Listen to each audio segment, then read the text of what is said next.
Hello viewers, welcome to my kitchen. आज इस video में मैं आपके साथ शेयर कर रही हूँ पाव भाजी की रेसिपी। ये टेस्टी के साथ साथ एक हेल्दी रेसिपी भी है क्योंकि हम इसमें यूज करेंगे बहुत सारी वेजिटेबल्स और आप एकदम स्ट्रीट स्टाइल पाव भाजी बना सकते हैं अपने घर पे इस रेसिपी को फॉलो करके। सो अगर आपने अभी तक मेरे चैनल को सब्सक्राइब नहीं किया है तो ऐसी अमेजिंग सी रेसिपीज को सीखने के लिए आप मेरे चैनल को जरूर सब्सक्राइब करें। So let's start with our recipe. सबसे पहले आप यहाँ पे वेजिटेबल्स ले लें। मैंने यहाँ पे गाजर, आलू, कद्दू और बीन्स ली हैं। इन्हें आप वॉश करके कट कर लें और फिर आप इन्हें डाल दें प्रेशर कुकर में, जिसे हम यहाँ पे प्रेशर कुक करेंगे। वेजिटेबल्स के बाद आप उसमें डाल दें पानी। उतना ही पानी डालें जितने में हमारी वेजिटेबल्स जो हैं वो प्रेशर कुक हो जाएं।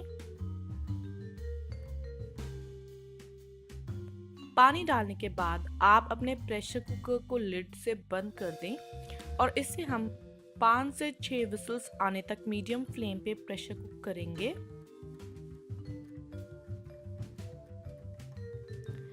वेजिटेबल्स हमारी प्रेशर कुक हो चुकी है। उसमें से जो हमने पानी डाला था उसे अलग कर लिया है। आप इसे एज वेजिटेबल स्टॉक यूज कर सकते हैं बाद में। ये जो वेजिटेबल्स हैं इन्हें अब हम मैशर की हेल्प से मैश कर देंगे बिल्कुल अच्छे तरीके से। इस बात का ध्यान रखें कि वेजिटेबल्स को आप अच्छे से प्रेशर कुक कर लें, चाहे आप और विसल्स दिलवा सकते हैं। इन्हें आप अच्छे से मैश कर लें और उसी के साथ यहाँ पे जो है ग्रीन पीस यानी कि मटर, जिन्हें हम बॉईल करने के लिए रख देंगे। और अब हम यहाँ पे तड़का लगाएंगे। उसके लिए आप पैन में डाल दें रिफाइंड ऑयल और उसी में मैं यहाँ पे डालूंगी 2 बड़े चम्मच मक्खन। जब भी आप कोई चीज़ मक्खन में कुक करते हैं तो उसमें 2 से 3 चम्मच रिफाइंड ऑयल डालेंगे तो आपका मक्खन जो है वो जलेगा नहीं और जल के घी नहीं बनेगा। मेल्ट होते ही आप इसमें सबसे पहले डाल दें ग्रीन चिलीज और उसी के साथ साथ आप इसमें डाल दें बारीक कटा हुआ प्याज। आप चाहें तो जिंजर और गार्लिक भी यूज कर सकते हैं। प्याज को आप अच्छे से तेल में भून लें ताकि ये अच्छे से कुक हो जाए। प्याज कुक होते ही अब जो है हम लो फ्लेम करके इसमें डाल देंगे हल्दी और हल्दी को भी हम मिक्स कर लेंगे यहाँ पे। फिर इसमें मैं डालूंगी टमाटर और शिमला मिर्च। इन दोनों को भी हम अच्छे से जो है यहाँ पे कुक कर लेंगे। आप इन्हें मिक्स करके जो है मीडियम फ्लेम पे दोबारा कुक कर लें। इनके कुक होने के बाद अब मैं इसमें डालूंगी देगी मिर्च। देगी मिर्च से जो है बहुत अच्छा कलर आएगा आपकी ग्रेवी में। मिर्च को भी आप यहाँ पे मिक्स कर लें आपके तड़के में। मिक्स करते ही अब मैं इसमें डालूंगी टमेटो सॉस। टमेटो सॉस से एक बहुत ही अच्छी टैंगीनेस आएगी। टमेटो सॉस को भी आप लो फ्लेम पे ही डालें और इसे अब मिक्स कर लें। फिर अब इसमें हम डालेंगे हमारी मैश की हुई वेजिटेबल्स। आप देख सकते हैं कितने अच्छे से मैंने वेजिटेबल्स को मैश किया है। ऊपर से आप इसमें डाल दें नमक, सॉल्ट टू टेस्ट, और इन मैश्ड वेजिटेबल्स को आप अपने तड़के में अच्छे से मिक्स कर लें।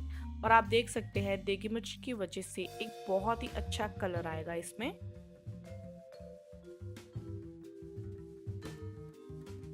अब इसके ऊपर मैं डालूंगी 2 बड़े चम्मच पाव भाजी मसाला, जो कि बहुत इंपॉर्टेंट है इस रेसिपी में।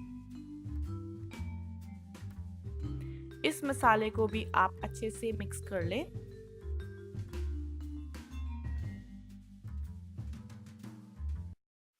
और इसे मिक्स करने के बाद आप इसमें थोड़ा सा पानी डाल दें। ये वो पानी है जिसे हमने वेजिटेबल्स को कुक करने में यूज़ किया था। आप अपनी ग्रेवी को थिक ही रखें, बिल्कुल पतला ना करें। इस बात का ध्यान रखें। फिर आप इसमें डाल दें उबले हुए हरे मटर। हरे मटर से एक तो आपकी पाव भाजी जो है बहुत ही अच्छी दिखेगी और ये एक बहुत अच्छा क्रंच ऐड करेंगे। इन्हें भी जो है आप अच्छे से मिक्स कर लें।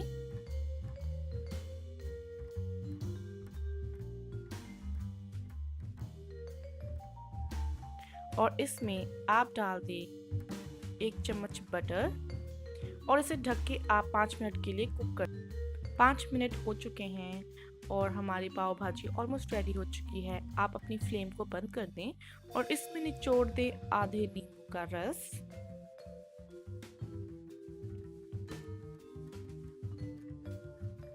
और इसे भी आप जो है अच्छे से मिक्स कर दें।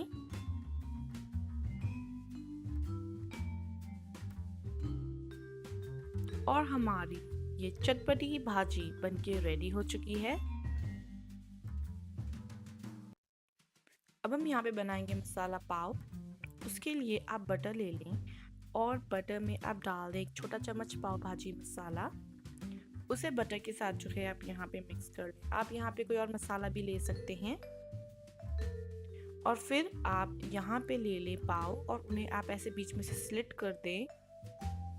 हाफ स्लिट करना है, हाफ कट करना है, पूरा नहीं।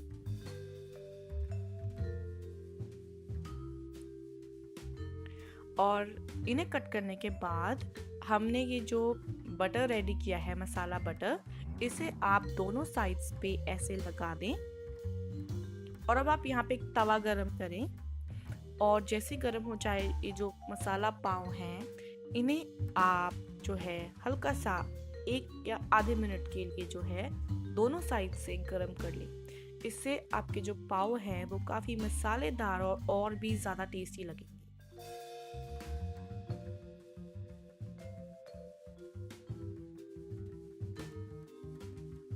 तो हमारी पाव भाजी बनके बिल्कुल रेडी हो चुकी है।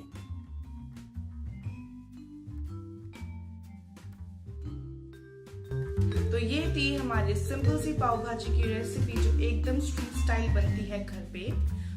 आपको ये रेसिपी कैसी लगी? आप इसे जरूर ट्राई करें और अपने एक्सपीरियंसेस मेरे साथ नीचे कमेंट सेक्शन में जरूर शेयर करें। आप चाहें तो इस रेसिपी को अपनी फ्रेंड्स एंड फैमिली के साथ भी शेयर कर सकते हैं।